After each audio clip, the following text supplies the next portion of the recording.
species of invertebrates in ocean. And you can see that at that dashed line up through here, a great number of species disappear.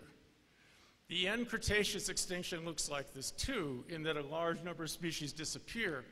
But what we don't see at the end of the Cretaceous is a pattern where we have these steps of extinction prior to and then extinction that happens afterward. Yes, an enormous number of species disappeared in that top layer. But it looks as if stuff is happening before and stuff is happening after. And this really, the extinction pattern, became the first suggestion that maybe this was an impact. Or there were a series of impacts, another possibility. But this particular curve, and I'm going to take a minute, this is a little complicated, but we'll get through it, I think, was the one that really astonished all of us. This was some great work by a man named Payne, who's now at Stanford University. And what we're looking at here, in this swing here, are carbon isotopes. So let's think about these a minute. Back, forth. You see, in this particular case, life is lazy. Carbon makes up all of us. And we've all heard of various carbon isotopes like carbon-14 for dating.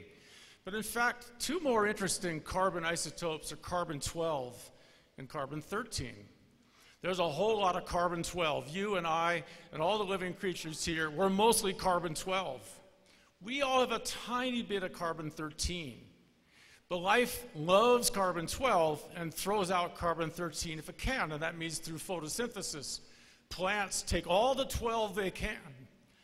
In a world where there's a lot of plants, you can see an isotopic signature of that. In a world where plants go extinct, that changes. Life, in its absence, isn't grabbing all that carbon-12 anymore. In this graph, when it moves to this side of the stage, yep, you got a pointer? No, that works. Thank you so much. So here's a normal carbon isotope curve. This is what happens most of the time. But when we see a swing like this, and another swing, and a huge swing this way, and then one back this way, I analogize it to hitting a bell. A bell rings, and it keeps ringing. And you can hear that ever fainter ringing going back and forth and back and forth. This is the biosphere that has been hit like a bell. But in this case, the bell is rung over and over and over again. It is not one strike, but it is a succession of these clamorous effects. This is the Earth in trouble.